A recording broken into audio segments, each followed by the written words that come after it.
Okay. Good morning, everybody. Nice to have you all here on a Saturday morning for an exciting start into the week before the week. Welcome to the 28th SuSanA meeting. We're honored by all of you who are coming and all of those who are ready to contribute during the day. And we are again very thankful to SEI to host us and to help us that we can be in this nice venue. Madeleine. Yeah. I'm Arne Panesar. I'm from GIZ and helping the Secretariat to work. Yeah. Yes, so my name is Madeleine Fogde, and as Arne said, I belong to Stockholm Environment Institute, and it is part of my job to welcome you here to the Stockholm SuSanA meeting, which takes place every year. So welcome everyone that has been here for, what are we now, 12 time or something like that? 12 years and the 28th meeting. Yeah, 12 meeting in Stockholm. And welcome everyone that is new and it's your first meeting. Yeah. So I really think it's very nice to see all of you here, and I can see that we have an audience that also relates a little bit to the theme of World Water Week, which is leaving no one behind. And I think that's the biggest task for us, leaving no one behind in sanitation and making sanitation sustainable. So last year when we were here, Sweden had been on fire, so we had fire brigades and people coming from all over Sweden to help, to collaborate, to turn out the fires. Now Brazil is on fire, and we have a mission, all of us, and it's part of the SDGs. Last year I also referred to a girl that I recommended you to visit because she was doing a strike for the climate. And she was spending her time outside the Swedish parliament at that time, so I recommended you pass by and say hello to her. Her name was Greta. And now I think everyone knows who Greta is and what she is doing. So, you know, what we started once upon a time as a small alliance is becoming big. And before this World Water Week, World Bank presented a report where they say we have to pay much more attention to the pollution in the water. And that's exactly what we have been doing all the time. So that I wanted to say before now, starting the meeting. Yeah. Right. And as always, as it's a network, there are two things. Maybe one thing is that it's on live stream because some people cannot make it to here, so they should be able to see what we're doing. And that means that when you speak out, you will have the problem that either you stand like this to those in the live stream or somehow. So maybe if you speak, stand up and be somehow as well glimpsing to the live stream, which is in the back. And the other thing, we have about, let's say about 10 minutes that we should know who's in the room, because it's always interesting to say that, yes, from that country, from that university, from that institution, I should talk in the coffee break. And I think matchmaking between those in the same direction is the key of SuSanA, so I would invite you just to stand up, give us your name and your affiliation so that people can connect during the coffee break.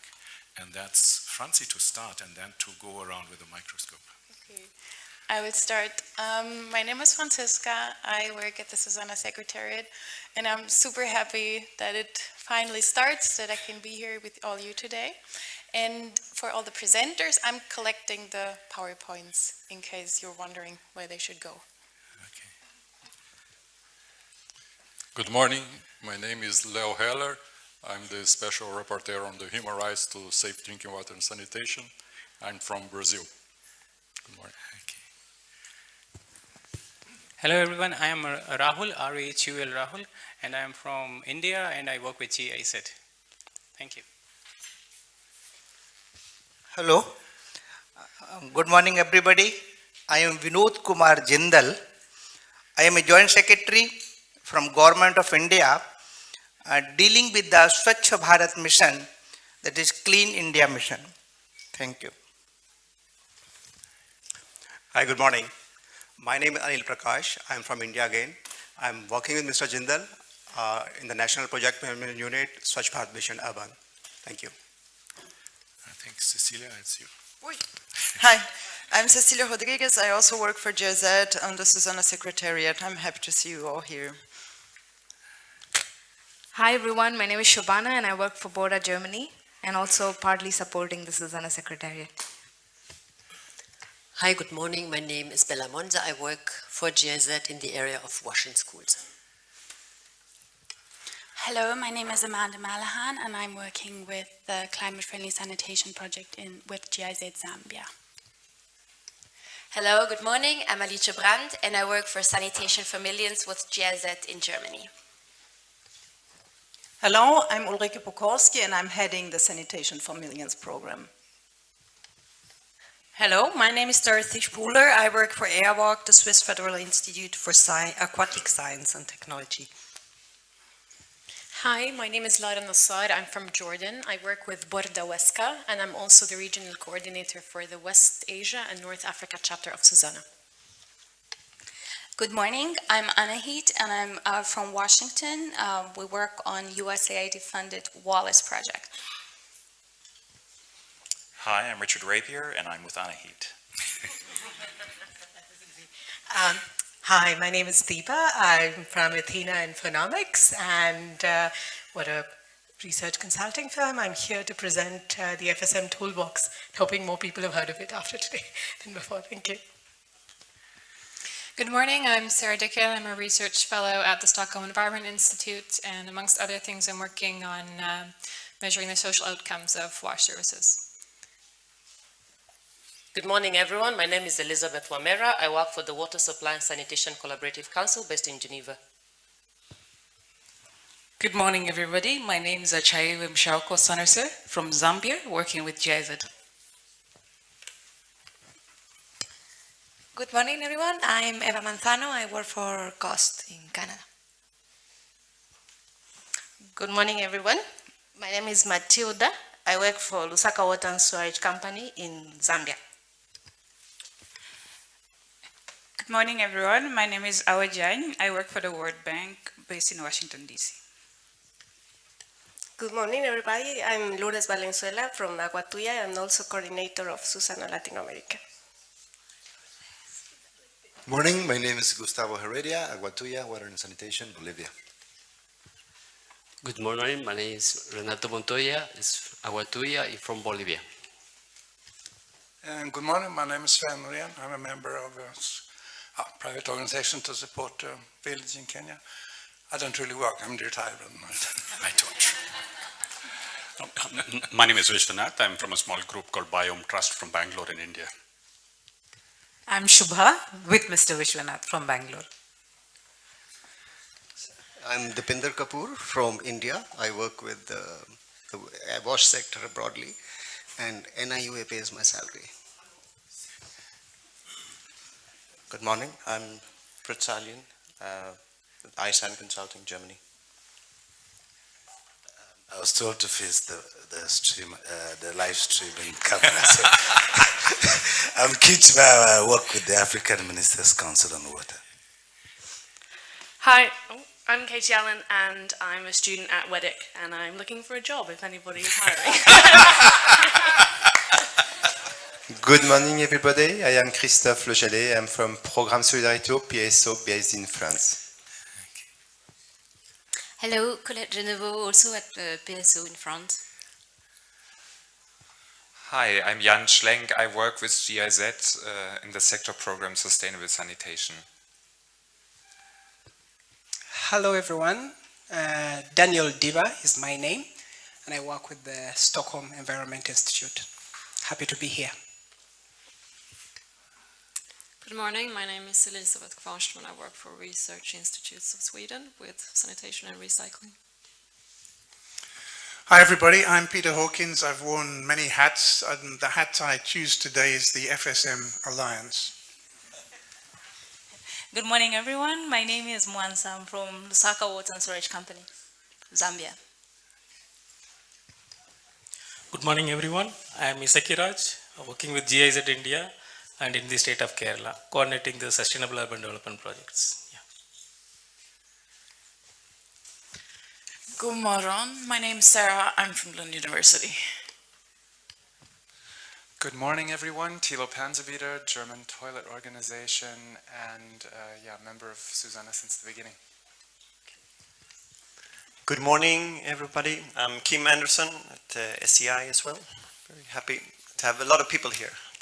Thanks. Should we move over on the other side? Yeah. Hello, good morning. My name is Raúl Silvetti from Foundation Sumahuasi, Bolivia. Yeah, hello, my name is Björn Winnerås and I'm at the Swedish University of Agricultural Sciences in Uppsala. Hi, I'm Jenna from the same Swedish university, and we're also from Sanitation 360, a company that we're launching based on our urine drying technology. Good morning, my name is Christine Moe. I'm from Emory University and so happy to see so many familiar faces today. Morning, I'm Leke Stoetilo working with GIZ Germany in a wonderful program, Sanitation for Millions. Good morning, I am Jafar Shah working with GIZ Sanitation for Millions in Pakistan. Good morning, I'm Hiba Wabne from Jordan and working for the same global program, Sanitation for Millions.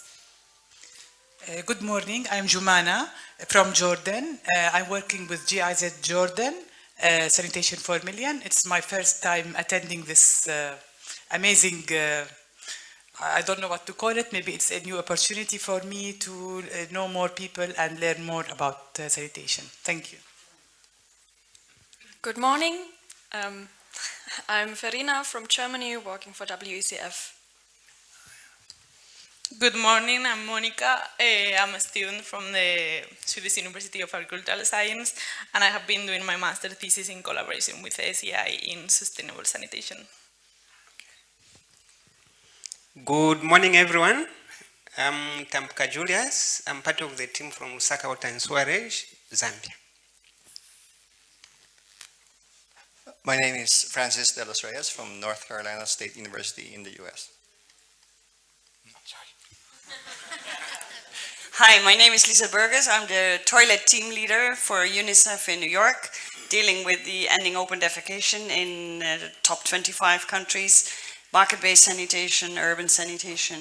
And I'm looking for young people who have experience in health promotion or hygiene promotion, particularly from program countries. So please, I'm here.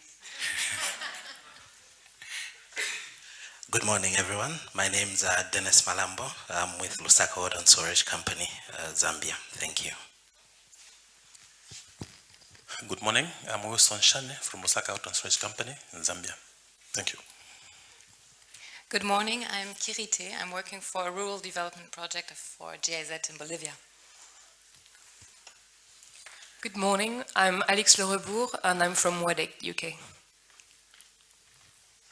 Good morning, I'm Sydney Saber. I work on market-based sanitation at PSI and I'm based in Washington, DC. Good morning, everyone. My name is Mandy Tijm. I'm working with Aqua for All from the Netherlands. We have the Fire Water program supporting innovations with a business-wise approach, and we try to scale WASH programs by removing financial barriers and connecting with financiers. Good morning, everyone. My name is Franziska. I'm from Germany and I work for the Federal Institute for Geosciences and Natural Resources on Groundwater in Development Cooperation. Good morning, my name is Virginia Maria Escurrena. I work for SIGWI as Program Manager in Water Governance, soon to be WASH Governance. We are dividing the team into resources and WASH. So welcome to Stockholm, if I may say. Good morning, everyone. My name is Jennifer Williams with the Fecal Sludge Management Alliance based in Germany. Good morning, my name is Chizi Igwe. I'm with a similar organization, the FSM Alliance, based in Washington, D.C. Hello, good morning, everybody. I'm Humayun Kubir from Bangladesh Agriculture University, and I am also engaged in emergency cases in Cox's Bazar based on Rohingya issues. Yeah, good morning. My name is Roman, and I'm from Germany and working for UPM together with a Center of Sustainable Sanitation, currently in Cox's Bazar on the refugee crisis response. And I will give you a short update on fecal sludge treatment later. Thank you. Yeah, my name is Heinz-Peter Mang. I'm since 2004 based in China at the University of Science and Technology in Beijing. And I'm also coordinator for the emergency response team, consultant team for the Bill and Melinda Gates Foundation, working in Bangladesh, Jordan, Lebanon, Burkina Faso, Senegal, and so on. I'm really from China. My name is Chen Xiangyang. I found an article about me. Green apples with urine collected from schools. Now you can see, is that true? Chen Xiangyang, thank you. Mr. Huang, my colleague, my advisor, is an agriculture consultant for me. Good morning. For Hong Kong. Hello everyone, my name is Louise Gilveland and I'm from WaterAid, based here in Stockholm. So if you have any questions regarding Stockholm as well, please come talk to me. Good morning, everyone. My name is Sofia Murad, and I work with the WHO-led GLASS team on global monitoring. Morning, everyone. I'm Rick Johnston with WHO, also working on monitoring. I co-lead the joint monitoring program for water supply, sanitation, and hygiene with UNICEF. Oh, you're done. Oh, I'm the last one. I think, Thilo, have you introduced yourself? And Trevor came. You Someone don't came introduce in? yourself. So Trevor is a secret.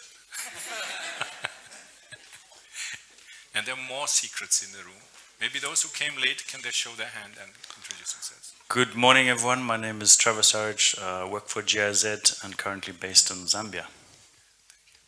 Thank you. Who else came?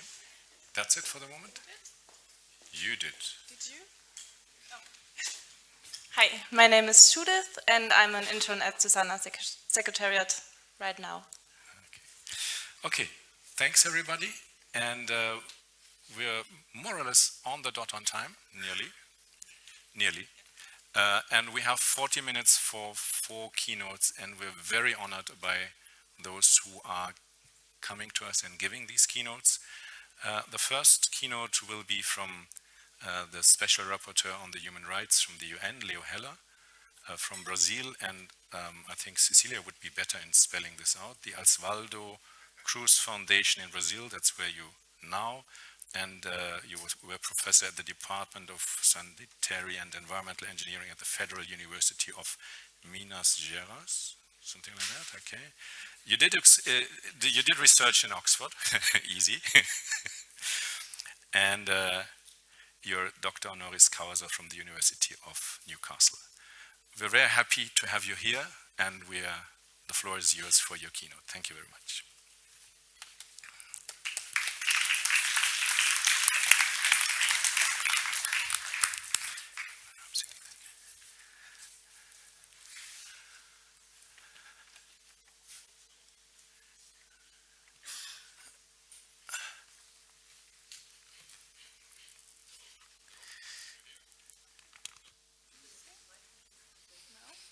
Hello? Better. Okay, good morning to everyone. I'm very happy to be here and to see so many people excited to improve and promote sanitation across the countries of the world. I'm the Special Rapporteur of the UN for the human rights to safe drinking water and sanitation. This is a position linked to the Human Rights Council. I started this mandate in 2014, and I'm finishing next year the mandate, the 2 terms of 3 years.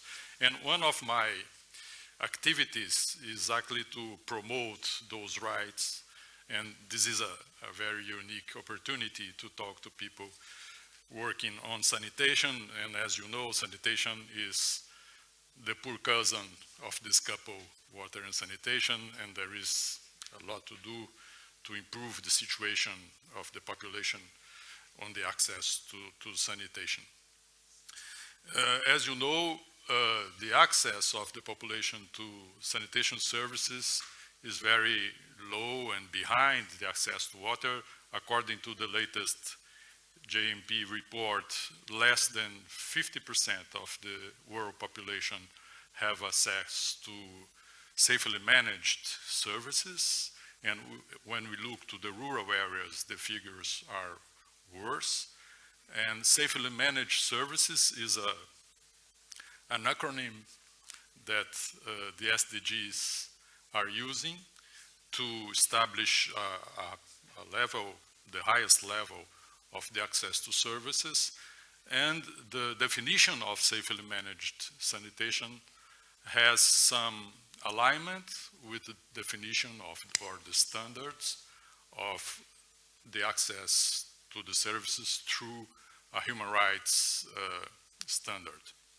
When we use the framework of the human rights to define the access to sanitation, we work with what the so-called normative content of the rights that includes services that are available, accessible, affordable, acceptable, and safe.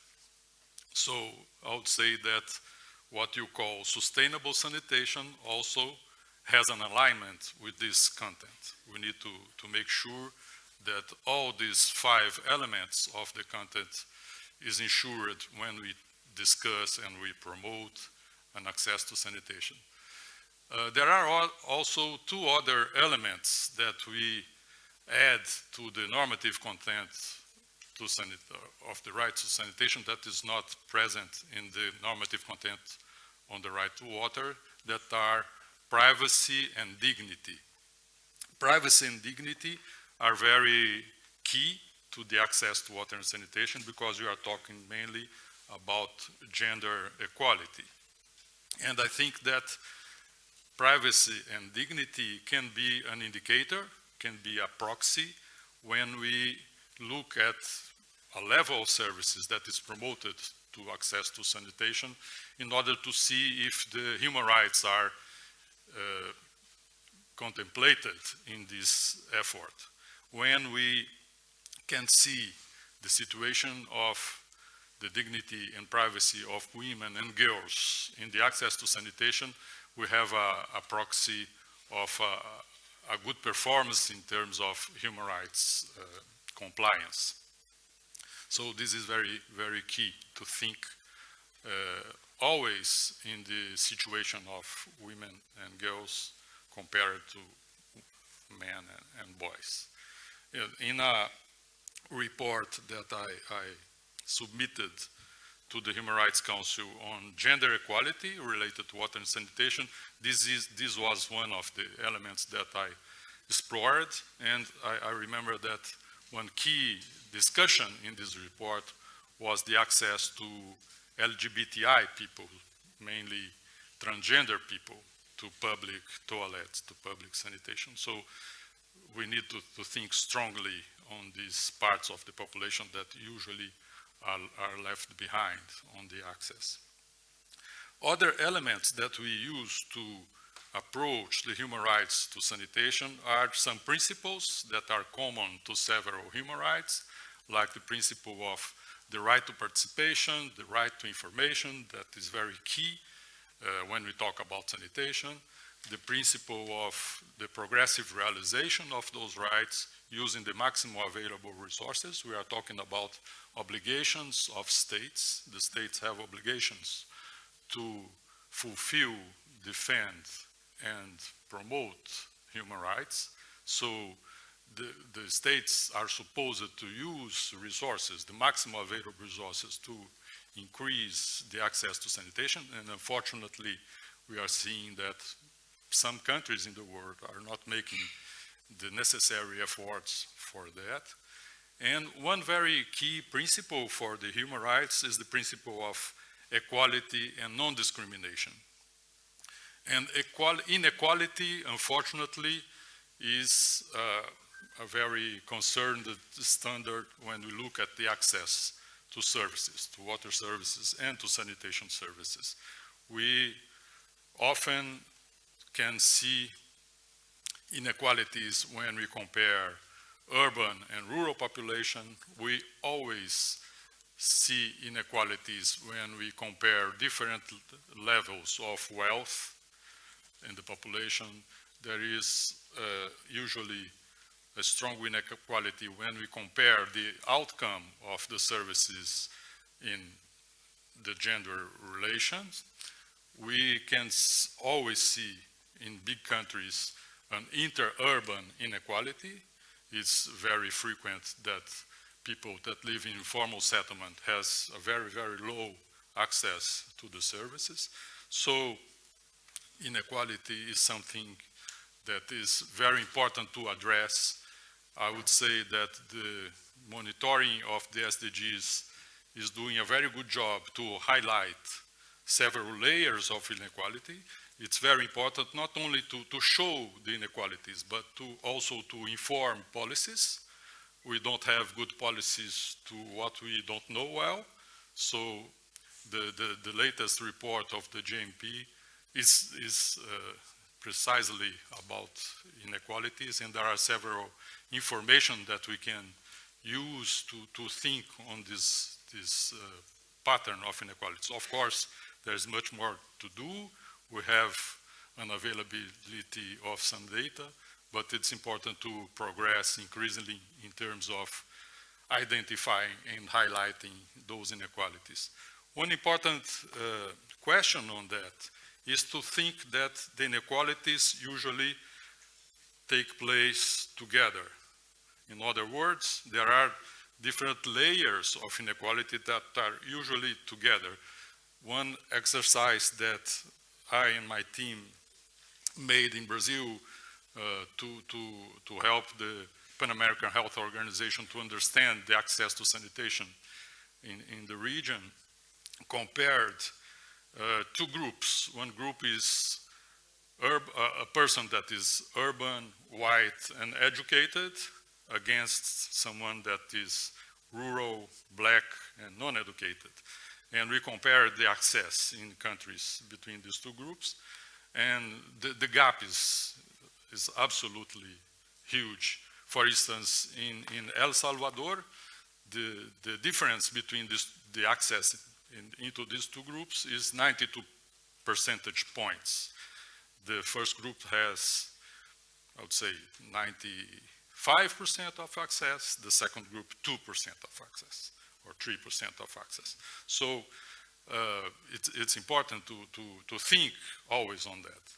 And it's important also to think that the lack of access to sanitation of some of those populations are linked to other deprivations, other layers of deprivation. We are talking about people usually with less access to education, to health facilities, and other goods and services that the country provides to these people. This is a reason not only to face inequalities, but also to put these parts of the population that live in the most vulnerable situation, the population that are discriminated, in the top of the agenda of providing sanitation. This is, I would say, the main challenge on water and sanitation, to promote the human rights to those services.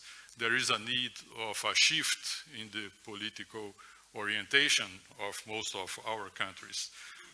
There is a need to think first on those people that are the most marginalized. And we are not seeing that. We are seeing that in many countries, what happens is along the time, the gaps increase and not decrease.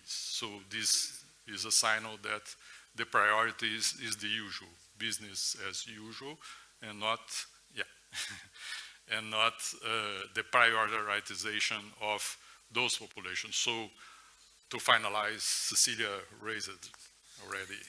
Your time is finished.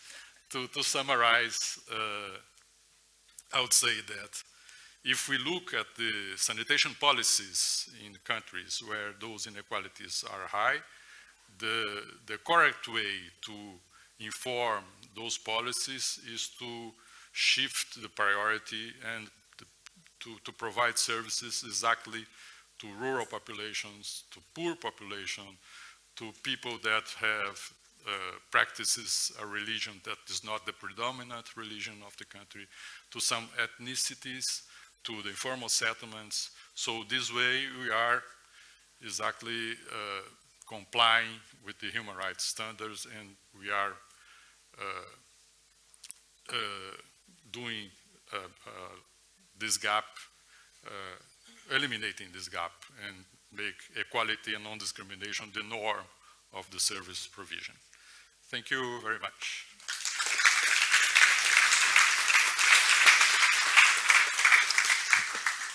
Thank you so much, Leo, for this very interesting and inspiring first keynote speech. Now, within the SuSanA community, we talk about fossils, and that is a name for us who has been with us for a long time. You know, the Sanitation Alliance and other activities related to sanitation. When it's a really privilege and you feel that it's so nice to be a fossil is when you can introduce a former intern as one of the keynote speakers for the SuSanA meeting. So I am so pleased to introduce to you Sofia Murad, who came as an intern to us and had to sort out a lot of data in a mess. And I think that gave you some experience so that you have now contributed to this year's GLASS report in a very constructive way from survey design, data collection and analysis. And maybe we will get a little bit of a taste of the report that will be launched during this week. Sofia, welcome. Stage yours.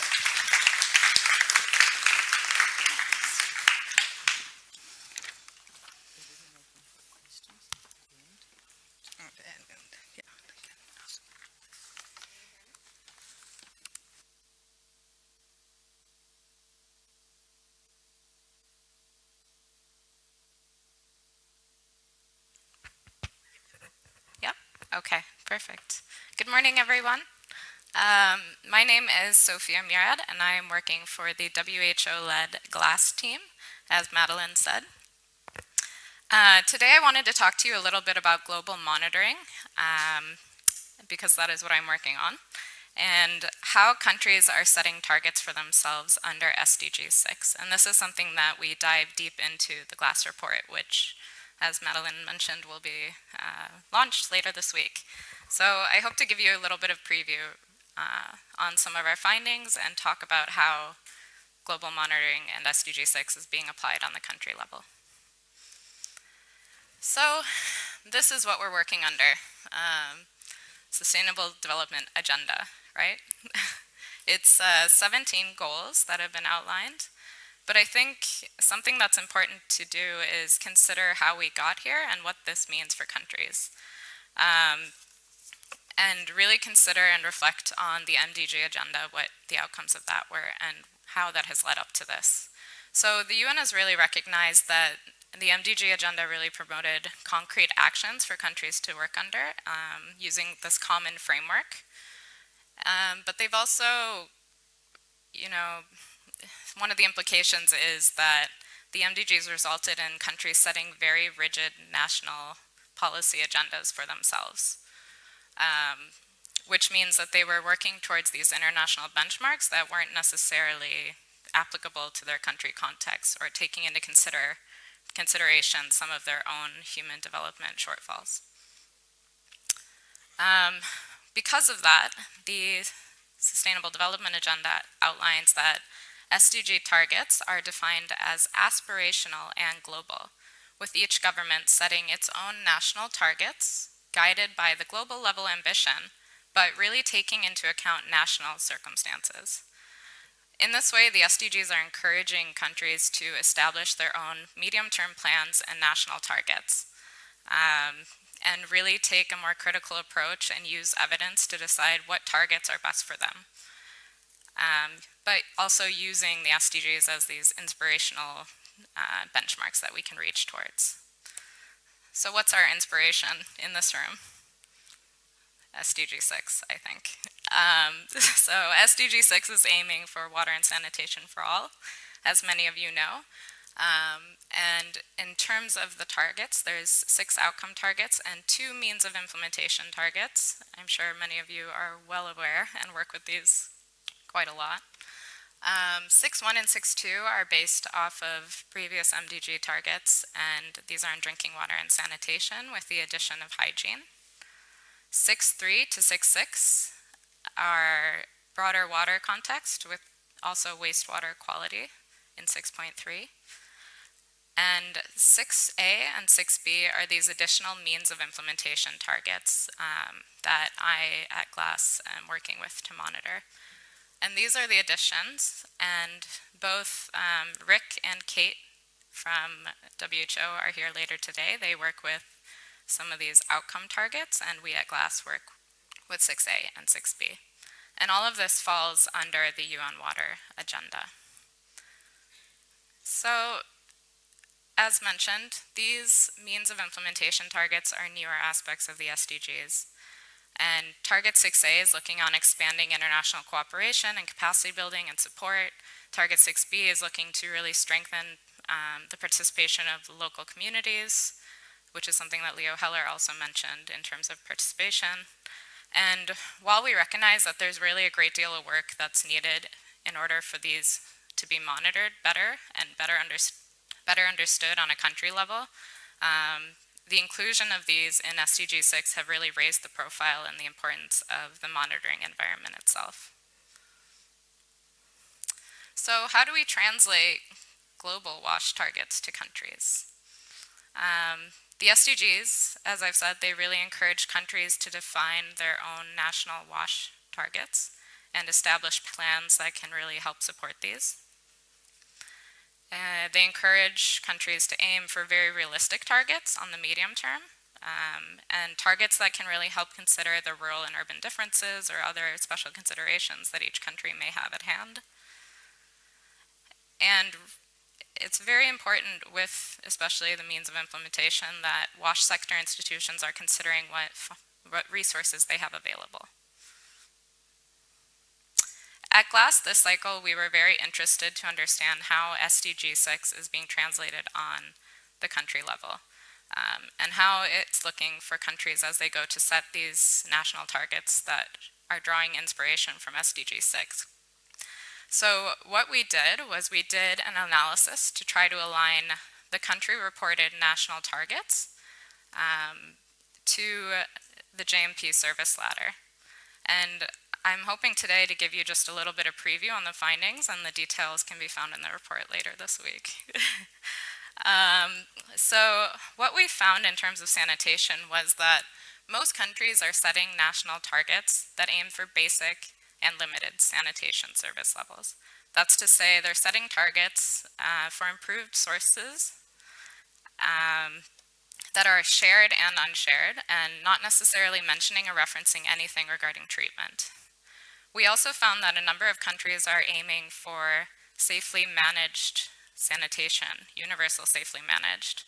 And what this indicates, when we looked at their historical rates of progress, it kind of indicated that maybe they haven't fully understood or looked at the evidence in their own countries to see that they can set their own targets and they don't have to set SDG 6 as the go-all, end-all. Another thing we found was that when looking at this historical progress that countries have made previously and looking at the targets that they've set for themselves now, is that the majority of countries will really need to accelerate their progress in order to reach national targets. And I think that's also clear when we look at global level SDG 6, how much progress is needed. And finally, in typical GLASS fashion, we looked at resources. So what we found was that in terms of what is needed and what is available for countries to reach their national WASH targets, there's very large resource gaps that remain. And that's both financial resources and human resources. So, as I mentioned, the UN Water GLASS 2019 report, I'm really beating this into you now. It's being released this Wednesday at 9 a.m. in room L10, and it's looking at national systems to support drinking water sanitation and hygiene. And we really wanted in the report to understand how countries are responding to WASH under the SDGs, what national WASH targets countries have set for themselves, and how much progress is needed in order for countries to reach these national WASH targets. More details and more findings can be found in the report, and I look forward to continuing the discussions here today, and I'm happy to discuss this further with any of you in the breaks. And I'm happy to be here. Thank you very much. Thank you so much. Thank you, Sofia, for a great presentation and a great teaser. I hope most of us will meet again on Wednesday to follow and to get full information on the report.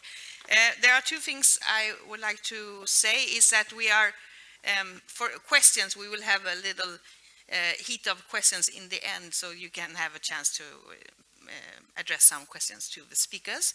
And also, I know we have a lot of people on Twitter, and we mustn't forget to tweet and to make known about our meeting here. So the hashtag is SuSanA28. So get started now, and we can follow each other, and people out there can follow each other. This is streamed, and you can also, you can send in questions to us from out there as well. We will take care of them and forward them to the speakers if you have anything to question us about. Now, as I am one of the fossils from SuSanA, I would like to introduce you one of the fossils from AMCOW in the sanitation field. A very good friend and a very good speaker. So I'm so pleased and honored to introduce Kitchinme, who responds to sanitation and AMCOW, and is also on the steering committee for the Water Collaborative Council, and you are also alumni and speaker at Lund University somehow, yeah? Not alumni, but yes, you're a guest speaker, yeah, perfect. The stage is yours.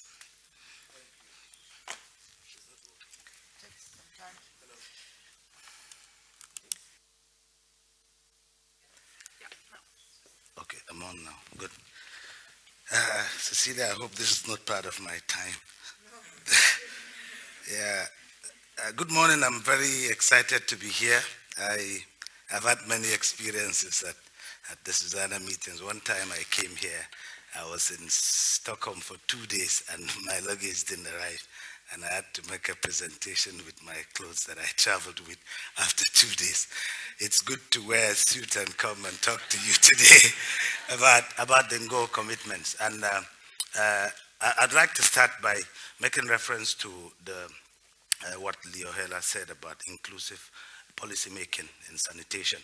And it's very interesting that AMCOW is launching a very big initiative on, it's called the Africa Sanitation Policy Guidelines, that will kind of revolutionize the enabling environment for sanitation service delivery in terms of, changing policy to ensure that it's inclusive and takes care of the entire quintiles to ensure everybody has access. And I hopefully will share with you the outcomes of that initiative in the next SuSanA meeting. But today I will talk to you about the monitoring the NGO Declaration on Sanitation and Hygiene. And he also talked about dignity, which happens to be the word NGO, the wall of word NGO from Senegal. And the NGO is actually the area where the declaration was endorsed by African ministers in charge of sanitation. But I have been here several times to talk about monitoring the Africa San commitments. And the Africa San commitment came, the NGO commitment is a continuation of the Itiquini commitments, which was endorsed in 2008 to help African countries achieve the MDGs for sanitation. So the NGO is the vehicle that is endorsed to help Africa achieve the SDGs for sanitation. And so I have talked a lot about it. Maybe this is the third time, so I will dwell less on it and on the outcomes of the first round of monitoring of the NGO commitments. And this has been the cycle. After the endorsement of the commitments, there is a process of the development of the action plan where the leaders develop the the tools and the indicators for monitoring and reporting, and then member states review the draft, and it is revised once again by the leaders, and the country monitoring pilot is launched, for at least for the first round now. And so what I'm presenting to you is the first, like the baseline for the NGO monitoring process. And so to do this, the Africa SAN International Task Force, which was initiated in 2008 and led by WSP, and later now hosted by AMCOW, was restructured in 2017 into four subcommittees. And the Committee on Monitoring and Learning, which was actively driven by UNICEF and USAID Wallis, represented here, was charged with the responsibility of this monitoring. And the indicators were developed, and they worked closely with the Secretariat, to develop the baseline report. So the indicators, the NGO declarations is a set of 10 indicators. And number one of the indicators is eliminating inequalities. So the process of, the monitoring started with the development of 42 indicators and the monitoring system with several tools. And the indicators are staged.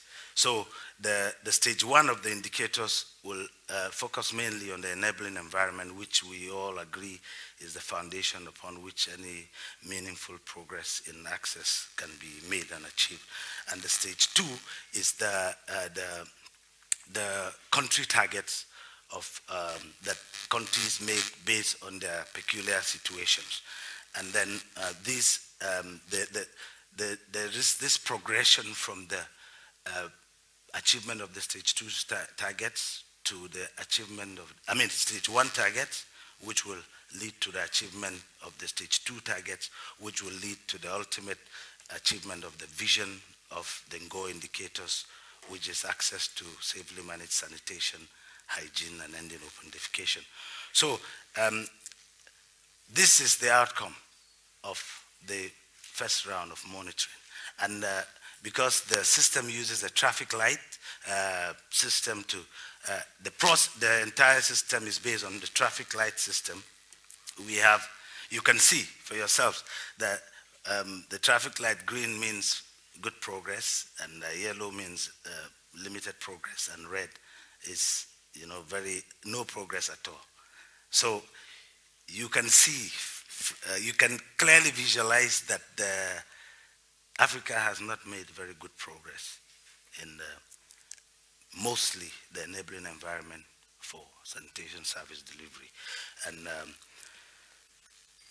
there were pockets of progress here and there, and this is on the commitment number 4, which is not really like an appreciable progress, but actually there's a slight movement from where we were to a slight increase in leadership and coordination.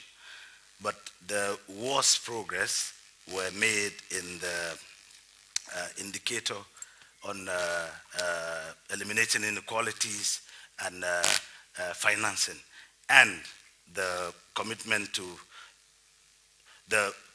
eliminate untreated waste. So this is where we are way back, doing not very well at all. As you can see, there's no single green in commitment number 7 on eliminating inequalities. So this is generally across the continent, the countries, less than half of the countries have made sufficient progress in enabling the environment for sanitation service delivery. And we hope that the pattern will change when the enabling environment is improved upon. And we're looking forward to using the ASPG to make that happen. And overall, the vision is of basic sanitation. In most African countries, less than half of the people use at least basic sanitation. And these are JMP figures. Open defecation is still very high. It's still quite high in rural areas. And you can see that in 14 countries, more than half of the rural population practice open defecation. In a country like Nigeria with about 200 million people. And the segregation between rural and urban is like about 80 million people. So you're talking about 40 million people practicing open defecation. Jesus looking at me straight in the eye. Yeah, so, and hygiene. In most African countries, less than 50% of the population have basic hand washing facilities. And we hope that, like I said, as the enabling environment improves, we will see an accelerated progress in access to sanitation and hygiene. And we have copies of the report. My colleagues are coming. We can share them with you later. And I look forward to giving you updates on the ASPG at the next SuSanA meeting. Thank you very much.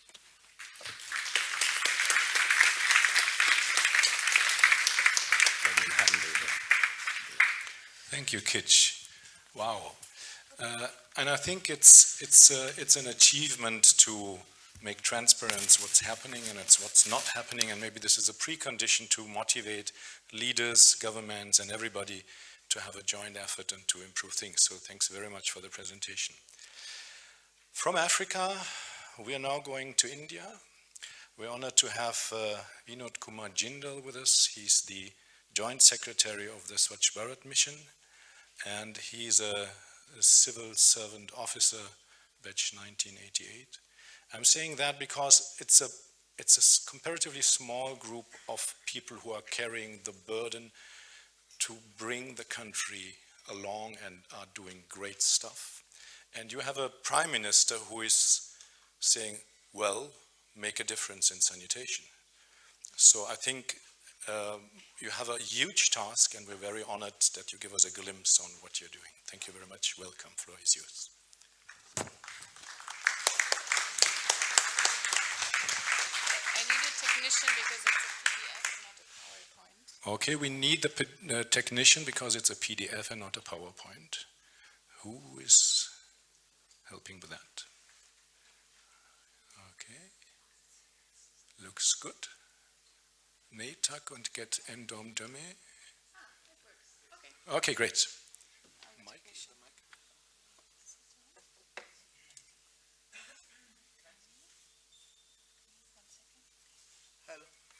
Hello? Everybody here. Perfect.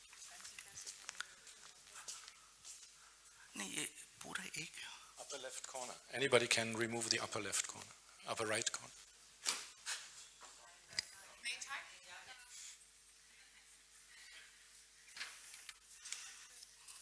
Okay.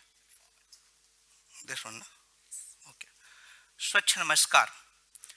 This is the term used by the Indian people when they greet nowadays. Swachh, clean, greetings to all of you. This is the first slide, the idol of Mahatma Gandhi, the father of the nation.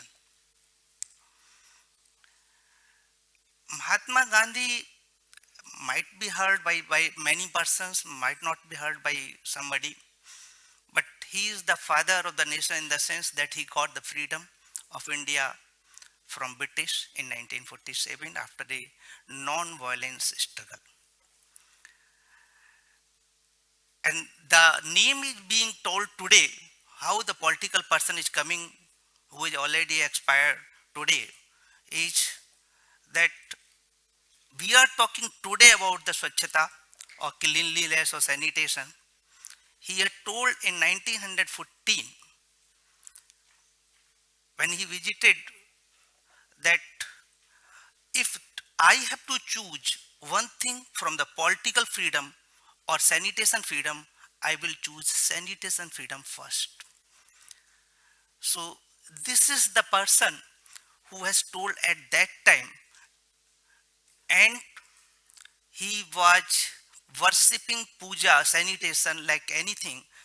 When we were using manual scavenging, the curse the Indian society was having, he tried to clean his fecal himself at that time. And the many African people would be knowing how he has struggled for that matter. Now coming on this issue, but India was also one of the nation that was a very below target, very below scale on the open defecation or on the cleanliness on a number of factors. And I will say that the present government under the honorable leadership of Prime Minister Modi he did from the ramparts of the Red Fort that yes, we can clean India. And from that date, the mission Clean India started. The UN has made a report on that day on a number of things. We started this mission on 2nd October 2014 with a clear timetable to complete that India should be open defecation free when we will celebrate the 150th anniversary of Father of the Nation, Mahatma Gandhi, on 2nd October 2019. This was our target. The practice we were following for the centuries, we have to complete within 5 years.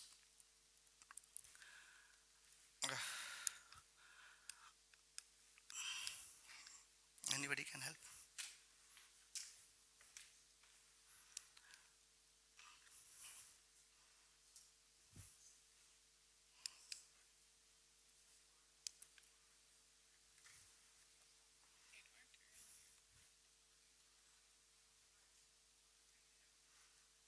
Right, okay, this one. Oh, back. I'm sorry. I think so, yeah. And back also back. One back. Achha, this is slide, okay. In 2014, I was dealing the two parts because I am dealing with the urban part.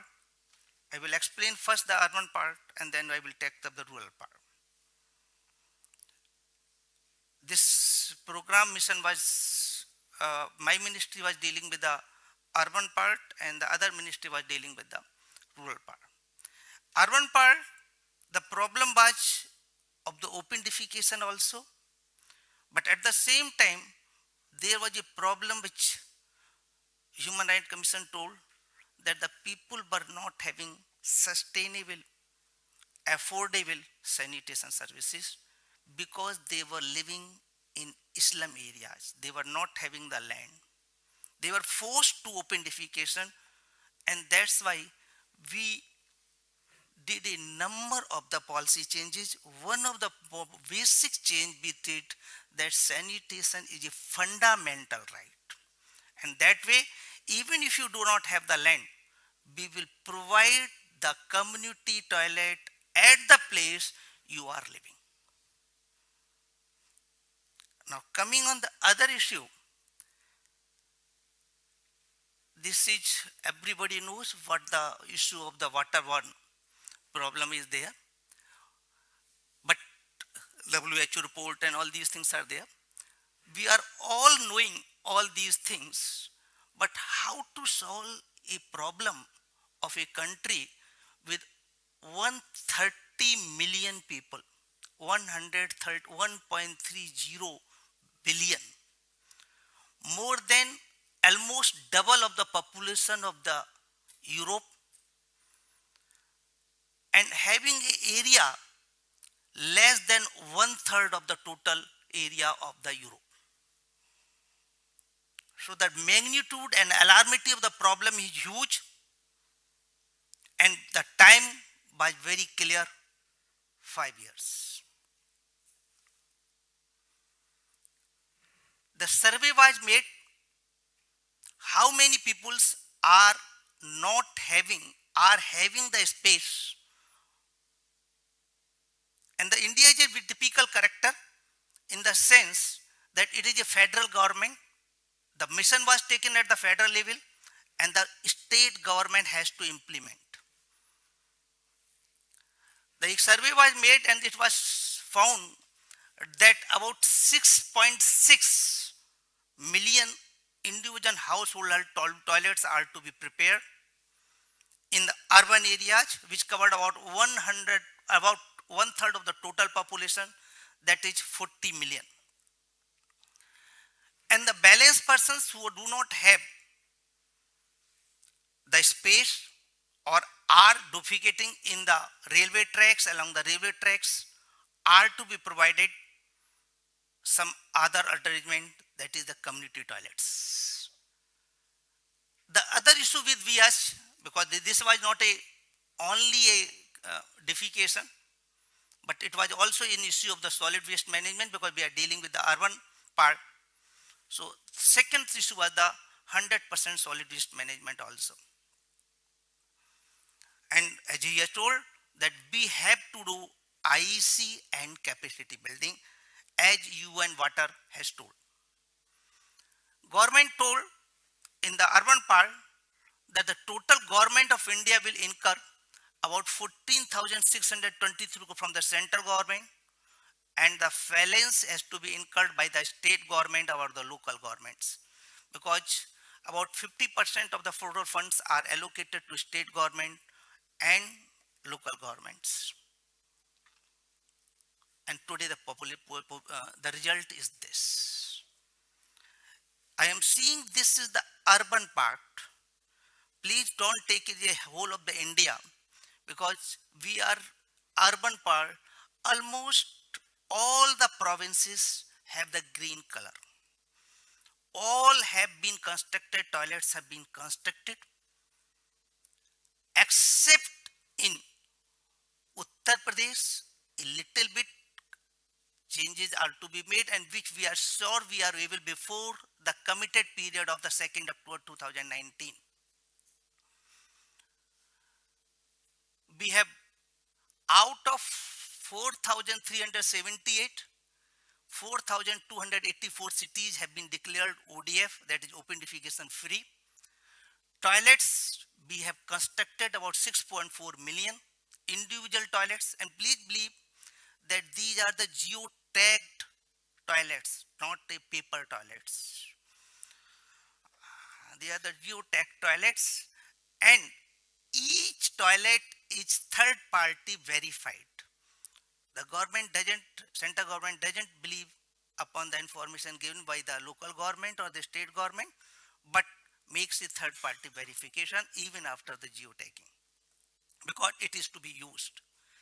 These are the community toilets, and the balance, I am very sure that because the work is in progress, will be completed before 2nd October 2019. I say that ODF, because it has to be sustainable. SuSanA has told sustainable sanitation. And that's why we are working on the ODF plus and ODF plus plus. What we want in the ODF plus, that all public and community toilets should be accessible, should be clean according to a particular protocol Government of India has developed. And this again has to be certified every year by a third party. One more thing we have done, that all these toilets, particularly community toilets and public toilets, what the generally people do you have? When you have to urinate, you don't know where the toilet is there. When you have to defecate, you don't know where the toilet is there. And what we have done, we have uploaded all the toilets community toilets and public toilets on Google Map. That if you just type SBM toilet in the Google Map, just like you search any other place, okay. So in the place, we can search that part also. Now, we are working on the ODF++, that we have to clear not only the defecation, but all the fecal is to be treated scientifically before being discharged into the environment. That is our commitment. Then the next part of our Swachh Bharat mission, we are going to do that way. And the same thing, the water plus, all the black water is to be treated. Gender equality, they have told. We have constructed the e-toilets, senior citizen toilets, C-toilets, and some entrepreneurs in the sanitation. And some LGBT toilets are also being made, so has to prevent that we have to be gender sensitive on this issue. These are the some stories on the FSTP for the FSSM also, and I will complete it. Now this is the situation on the solid waste management. We have completed a very good part from 19% solid waste management, now 56% solid waste is being treated at the moment. This is the next protocol, how we are going to in the next version for the treatment. One more part I will say that India is having annual sanitation survey, and this is the largest sanitation survey in which the cities are being ranked on the Swachhata parameter by a third party. Other things we will not, these are the some technological way to monitor the Swachhata in India urban part. Rural, very fantastic progress. About more than 10 crore individual household toilet. That is more than 100 million toilets have been constructed in the rural. Almost everybody is having a toilet, and we have declared that anybody who does not have, please ask, we will get it constructed for you. Sir, thank you. And that is the way, the real way we are implementing the sanitation on the ground for the way the UN shown to us. Thank you.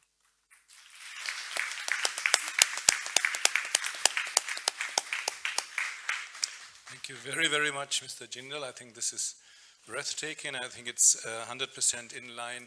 Sort of, you started with ODF, you started with the toilets, but you in many dimensions now looking into the broader sustainability, looking into fecal sludge management, looking into treating water, and you get the whole system going as well with gender aspects. So that's as well very much in line with why we founded SuSanA. So thank you for presenting this. While we shift to the next slot, which is telling you what is SuSanA, can we maybe have 3 questions? Or if there are, if you don't want to wait to the coffee break, is there something you want to address at the moment? So I think that was inspiring, and I hope it brings you through the day. Good. That's helpful in the sense that we're slightly behind schedule. Hello? Yeah? Can you hear me? Okay, and I think you're getting up. So what is SuSanA? You are SuSanA. If you ask what is SuSanA, you will get many different answers because the way you engage with SuSanA often is SuSanA. I've stopped telling the story what is SuSanA because it's only my view. Others from the team have done it, and it's actually you that makes SuSanA. As it's a voluntary network that lives from your contribution, what you do is SuSanA, becomes SuSanA.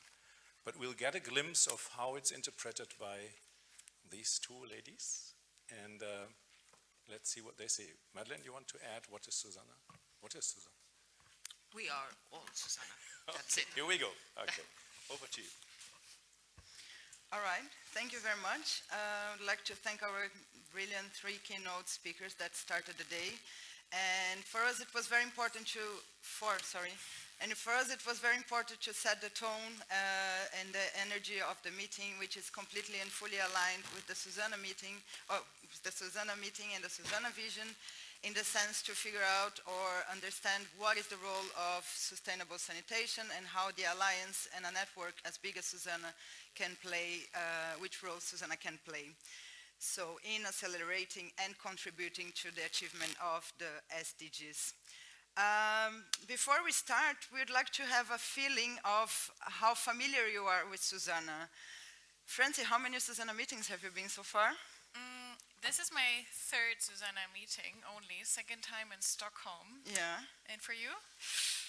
I should have made that count last night, but I think I fell asleep before I got to the point. But I think around 6, I would say, many places in the world. Madeleine, how many SuSanA meetings can you tell us? No, I can't count them, but they are numerous. And what about you all? I would like to ask you to stand up if it's your first time in a SuSanA meeting. Wow. All right. Welcome. Welcome, everyone. And now that means we do need the presentation. No, that's true. Sometimes we feel it's, yeah. Everybody knows what we do, no, we just can move on, but That's yeah, great. Thank you. Now I'd like you to stand up who has been to SuSanA meetings 2 to 5 times. Thank you for coming back, which means that we are somehow on a good track. And now the ones of you who have been to more than 5 SuSanA meetings. And just to remind you, these meetings happen twice a year, one always connected to Stockholm and the other connected to a conference in the, let's so say, the Global South. More than 5 SuSanA meetings. It's more the people in the front and the back.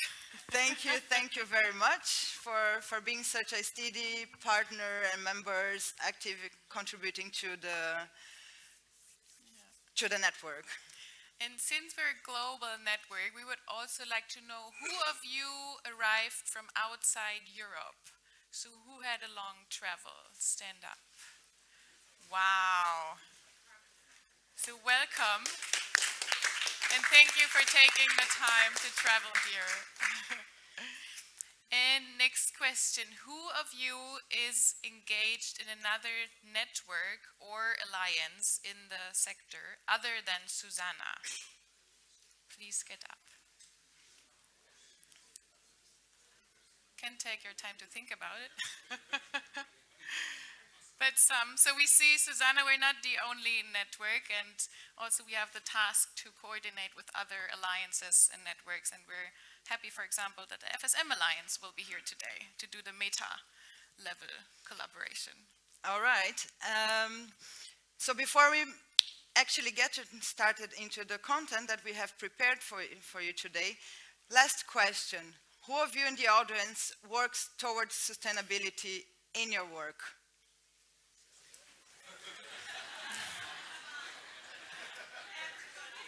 Exactly. Rick didn't get it. Okay, good. Okay.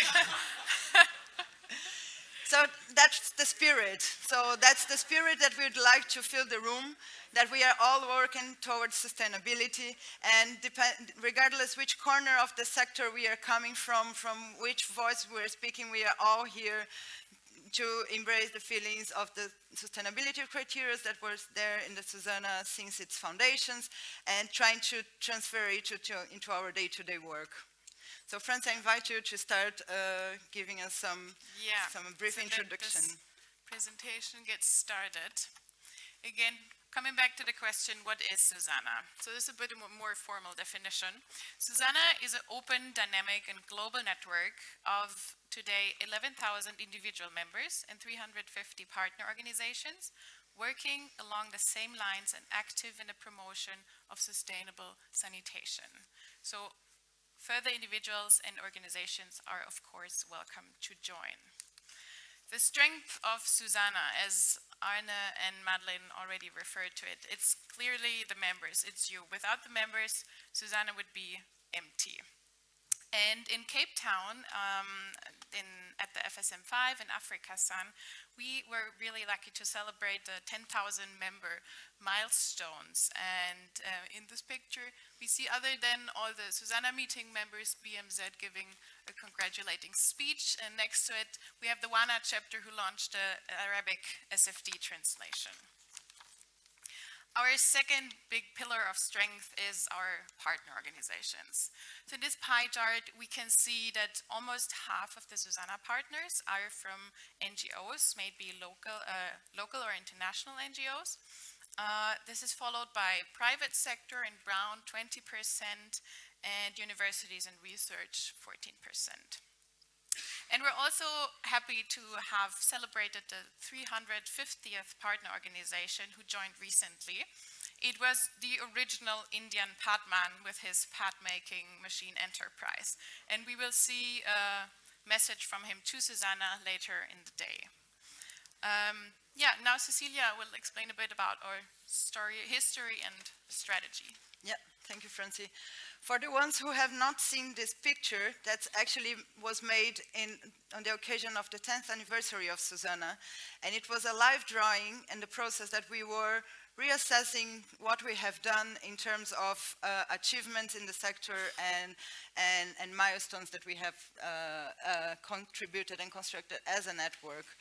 And then here we have back in 2007, which was when everything started, and it was when a group of partners or organizations working in the sanitation sector got together to prepare and align a number of actions related to the year of sanitation, which was declared by UNSCAP in 2008. So back then was when some of you sitting here in this room today got together and say, okay, we are all going to work towards sanitation. We have the Millennium Development Goals, but something is missing here in this picture, and it's how to make it, our actions and our efforts more sustainable. And with that came also the 5 sustainability criteria. Since then, the network continued to grow. In 2007, we celebrated the 10th anniversary, and that was the moment that we saw that the network would also need to reassess its vision, its objectives, and in relation to the shift to the paradigm from MDG and SDG. And on the anniversary, we launched what we call the new vision document of SuSanA, which is assessing how the network can contribute to the achievement of the Sustainable Development Goals. It was a broad participatory process. We had a consultation on the forum. We consulted with the partners, and we were happy to launch it at the 24th SuSanA meeting in Stockholm in 24th. And the SuSanA vision document, it describes also, it's backed actually by an interlinkage document, which shows that the goal of SuSanA, it's in its core, besides contributing to the achievements of SDG, also set the tone of how this contribution should be, and it should be towards a more multi-sectoral collaboration. So we took the chance to assess which role sustainable sanitation plays in achieving all the other SDG targets within SDG 6 goal, but also what is the potential contribution opportunities and eventual challenges, and how SuSanA can contribute. The next step of that is also, of course, reflecting it, bringing this process into the network and seeing which of these targets are related to the SDGs, and that's an exercise that we are going to continue in the afternoon in a working group session. And in case you're wondering now, what does SuSanA then also do, and how can I engage in the network? Maybe these 4 roles can guide you a bit or give you some idea. The first role of SuSanA is that it's a coordination and discussion platform. Second, SuSanA is a sounding board. Third, the network contributes to the policy dialogue, and SuSanA is also a working platform, thematic as well as regional. Regarding the first point, we're a coordination discussion platform. We have, as we mentioned already, these two meetings per year. One of them is always taking place in Stockholm prior to World Water Week, and one of them connected to a sanitation conference in the Global South. Today is the 28th meeting already, and on this map you can see all the other SuSanA meetings that have happened so far. The previous meetings this year and the year before were, among others, in Brazil, in the World Water Forum, the 25th, kind of an anniversary. And this year, the 26th, happened before FSM5 in Africa, in Cape Town. During the conference, we also had an exhibition there, and SuSanA was also the virtual home of the FSM5 conference and supported both of the conference with submissions of the papers. Then we are also very happy that our third regional chapter was launched at Latino-San in April this year, and there was also an exhibition booth. And then we do not only do face-to-face because not everyone can travel around the world. So a really big focus of SuSanA is the online platform. And this is kind of the circle of life of the SuSanA online platform. We have focus on knowledge management and exchange. There is an active online discussion forum with hundreds of different topics. For visibility, there is a database for partner projects and the partner organizations. And then, of course, social media. And not to forget the thematic working groups that some of them will host a group discussion in the afternoon, and the 3 regional chapters so far. Regarding the second role as SuSanA as a sounding board, this role is kind of fulfilled by bringing actors from the sanitation sector together and have them communicating and debating in a neutral environment. And some of the major publications that came out of this are the Compendium of Sanitation Systems and Technologies, and the newer version with a focus on technologies in emergencies. And this will be also available on the SuSanA platform next year as an online interactive version. And another example is a Swachh Bharat Vision to Mission that was produced within the SuSanA India chapter.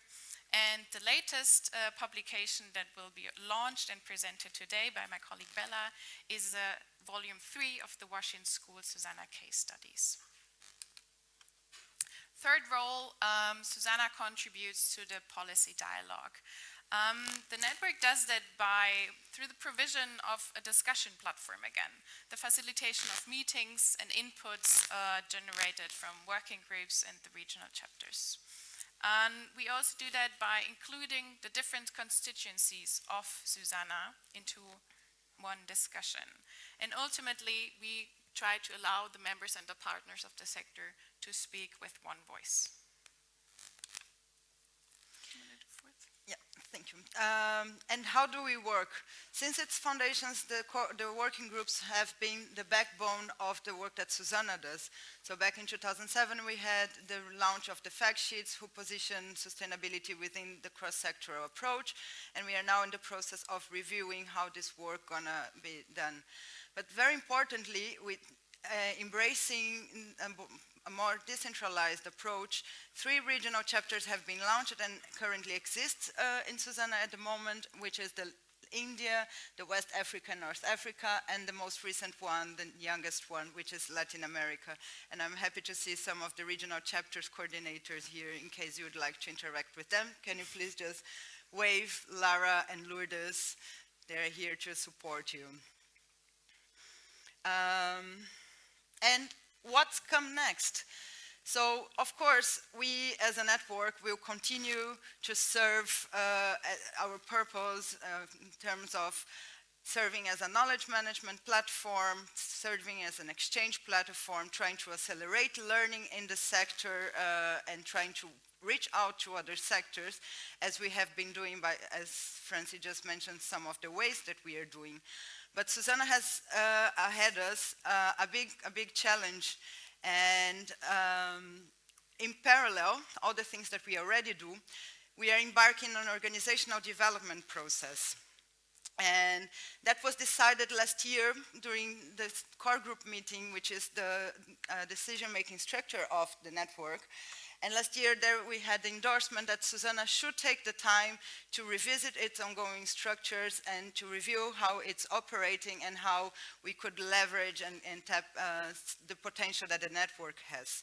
So we are happy to tell you that yesterday we have been through a process of selecting members to compose this task force, which will have been independent and will provide us with their ideas and suggestions for the future of SuSanA. We had an open call for nomination, volunteer. We had received 73 nominations from all around the globe. After that, we invited the people who were nominated either by themselves or by someone else to submit an application, an expression of interest. We received 38 applications, just to say that the group of 5, who is the core group representatives, had a really hard time in finding out a good balance to make sure that this group of 8 people can cover and represent all the diversity of a network as SuSanA. And we are happy to say that yesterday the kickoff meeting of the task force took place. It's also an element of surprise, but if we have some of you sitting in the room today, do we have CMTF members here? Lara, Depinda, Shobana, Francis, Madeleine. Maybe you stand up just for a second. And thank you. Just to mention that we are missing here Celia Bedoya from the Inter-American Development Bank, Maureen, who unfortunately could not come to the meeting due to visa reasons. Yeah. Leonie. And Leonie, who is just a new young mother of a 5-month year. 5 weeks even. 5 weeks, baby. So thank you very much for being here, for taking up this challenge, and we are looking forward to see the good work that you're going to put and all your energy to make SuSanA even better. And before we close, I just would like to highlight that all this work that you see and you hear about and you hear here and there is carried out, of course, by the contribution of our members and partners, the regional chapter coordinators, the working group leads and co-leads, and also, of course, with the support of the SuSanA Secretariat, who is, since the foundation of SuSanA is hosted by GIZ in Ashbourne. And here we have Francie, who put a lot of effort, of course, with the support of our interns and all of you, to the realization of the meeting. And in the name of Francie, I would like to thank all of you who are also here in the room, like Trevor, and who had put a lot of time, invested time in making SuSanA what it is today. So with these words, I would like to thank you for your attention and invite you, in case you have other questions. We'll be here around the whole week, and we have a booth at the exhibition, so in opposite to the CV sofa. So thank you very much for being here, and welcome to SuSanA.